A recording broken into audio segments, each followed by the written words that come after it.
ये बात मुझे भी पूरी तरह से बनावटी लग रही है, पर बताने वालों की सुने तो यह एकदम सत्य घटना है। खैर जो भी हो, पर यह घटना जिस व्यक्ति के साथ घटी उससे तो मैं नहीं मिला हूं, और मिलता भी कैसे, क्योंकि इस घटना को घटे 55 से 60 साल हो गए हैं। और इस घटना के घटने के 5 से 6 साल बाद वह व्यक्ति भी प्रभु को प्यारा हो गया था। इस रोचक दैवीय घटना को सुनाने से पहले मैं आप लोगों को बता दूं कि बताने वालों की माने तो एक मरा हुआ व्यक्ति लगभग 7 से 8 घंटों के बाद जीवित हो गया, और वह भी उस समय जब उसकी चिता में आग लगाई जाने वाली थी। खैर यहाँ तो मैं ये भी कह सकता हूँ कि शायद वह आदमी मरा ही न हो, पर लोगों की सुने तो चिता पर से घर आने के बाद उस व्यक्ति ने जो बातें बताई उससे सब लोगों को बहुत ही कौतूहल हुआ, क्योंकि वह व्यक्ति डंके की चोट पर बोल रहा था कि वह सच में मर गया था, और उसे यमदूतों ने यम के कहने पर फिर से वापस लाकर छोड़ दिया। आइए इस घटना को विस्तार से सुनते हैं। हमारे गांव के बगल में एक गांव है, ये घटना वहीं की है। वहां एक पंडित जी थे, लगभग 70 साल के, पर एकदम चुस्त दुरुस्त। एक बार वह अपने घर के दरवाजे पर ही चौकी पर बैठकर धूप सेक रहे थे। दरअसल बात यह थी कि जाड़े का मौसम था और कड़ाके की ठंड पड़ रही थी। दोपहर का समय हो गया था, पर लोगों के शरीर की ठिठुरन जाने का नाम नहीं ले रही थी। अचानक उस पंडित जी के शरीर में एक अजीब सी हलचल हुई, और पंडित जी कुछ समझ पाते या अपने को संभाल पाते इससे पहले ही वह चौकी पर से नीचे लुढ़क गए। पास में ही उनकी नातिन खेल रही थी, वह दौड़ते हुए घर में गई और अपनी माँ को बुला लाई। फिर तो रोना चिल्लाना शुरू हो गया, और देखते ही देखते लगभग पूरा गांव वहां इकट्ठा हो गया। गांव के कुछ बुजुर्ग लोगों ने पंडित जी के शरीर की जांच पड़ताल की, और उन्होंने देखा कि पंडित जी तो एकदम ठंडे पड़ गए हैं और उनकी सांसें भी समाप्त हो चुकी है। अब लोगों ने उनके अंतिम क्रिया की तैयारी शुरू कर दी। अर्थी के लिए बांस कटवाकर मंगाया गया। गांव के लोगों ने अपने अपने घर से जलावन, लकड़ी, गोहरा आदि निकाला, और 2 बैलगाड़ियों पर जलावन को लादा गया। ये सब करने में लगभग शाम हो गई, और अब पंडित जी की अर्थी को लेकर लोग नदी किनारे गए। ठंड का मौसम होने के कारण सब लोग जल्दी जल्दी चिता सजाने लगे। बैलगाड़ियों पर से लकड़ी आदि को उतार कर चिता सजाई गई। फिर इस चिता पर पंडित जी की लाश को रखा गया। फिर कुछ लकड़ियां आदि रखकर घी, धूप आदि डाला गया, और इसके बाद उस पंडित जी के बड़े लड़के ने जो ही परिक्रमा करके चिता में आग लगाने के लिए झुके, तभी चिता में थोड़ी हलचल हुई। काफी लोग तो डर के चिता से काफी दूर भाग गए, पर पंडित जी के बड़े लड़के डरे नहीं। हाँ, यह अलग बात थी कि उनके भी रोंगटे खड़े हो गए थे। उन्होंने थोड़ी हिम्मत दिखाए और लाश के मुख, सिर पर से लकड़ी आदि को हटाया। देखने पर पता चला कि लाश का चेहरा तो एकदम लाल और पसीने से तर था, और अब साथ ही लाश की पलकें भी फड़फड़ा रही थी। अब पंडित जी के बड़े लड़के वहीं से चिल्लाए कि आप लोग डरिए मत और चिता के पास वापस आइए, पिताजी जिंदा हैं। पर लोग उनकी कहां सुनने वाले थे। कुछ लोग तो घबराकर और दूर भाग गए, क्योंकि उनको लगा कि पंडित का भूत आ गया है। कुछ लोगों ने तो पंडित जी के बड़े लड़के से कहा कि आप भी दूर हो जाए, पता नहीं कौन सी अनहोनी घट जाए। पर पंडित जी के बड़े लड़के वहीं डटे रहे, और फिर उनके लड़के ने एक एक कर लाश के ऊपर की सारी लकड़ियों आदि को उतारा, और इसके बाद अपने पिताजी को भी अच्छी तरह से पकड़कर चिता से नीचे उतारकर वहीं नीचे सुला दिया।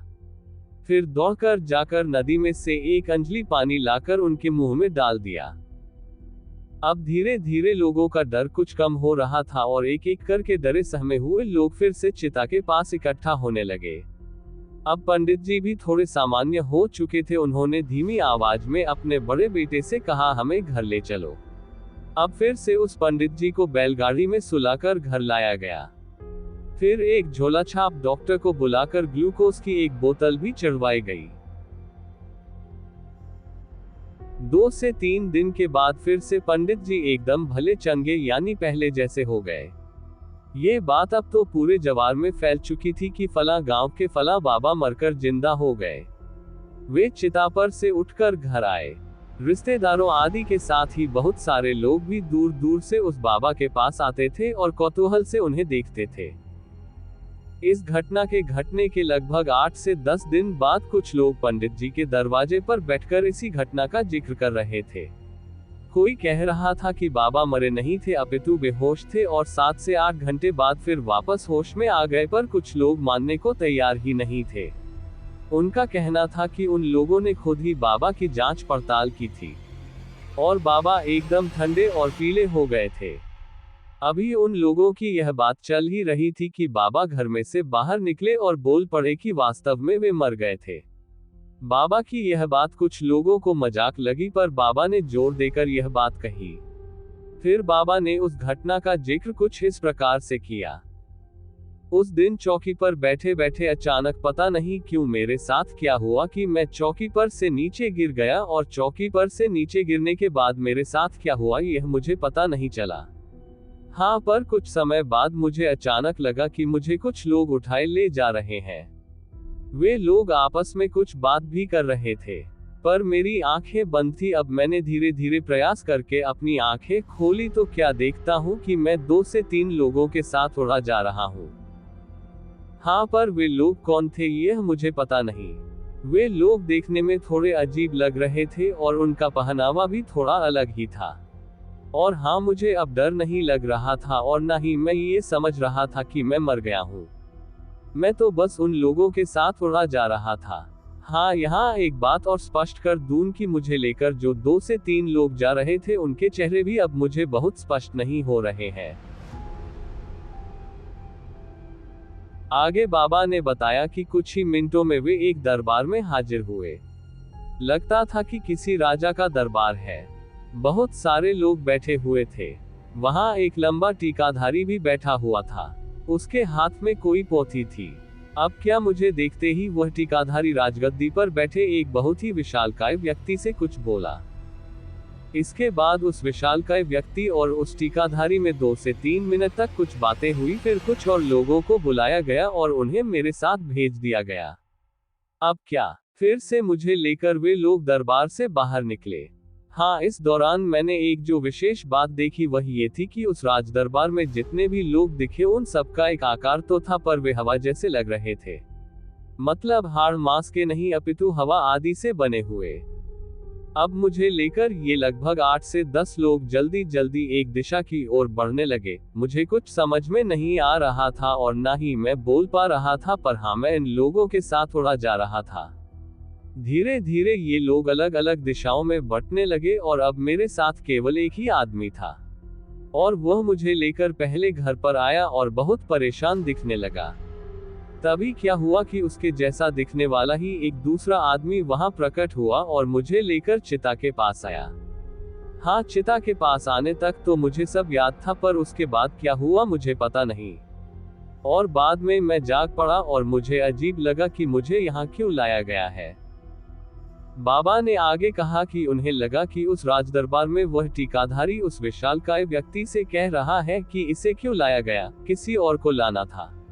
खैर, जो भी हो, ये घटना सही हो या गलत, पर उस पंडित जी को जानने वाला हर व्यक्ति यही कहता था कि यह घटना बिल्कुल सही है, क्योंकि बाबा कभी झूठ नहीं बोलते थे और अपने असूलों के बहुत पक्के थे। इस घटना के 5 से 6 साल बाद तक बाबा जिंदा रहे और अपनी इन यादों को लोगों को सुनाते रहे। हाँ, यहाँ एक बात और बता दूं कि फिर से जिंदा होने के बाद बाबा के जीवन में बहुत सारे बदलाव आ गए थे। इस घटना के बाद किसी ने भी बाबा को न गुस्सा करते देखा, न बीमार पड़ते। बाबा का जीवन एकदम बदला बदला लग रहा था। वे अपने से मिलने आने वालों से बहुत प्रेम से मिलते थे।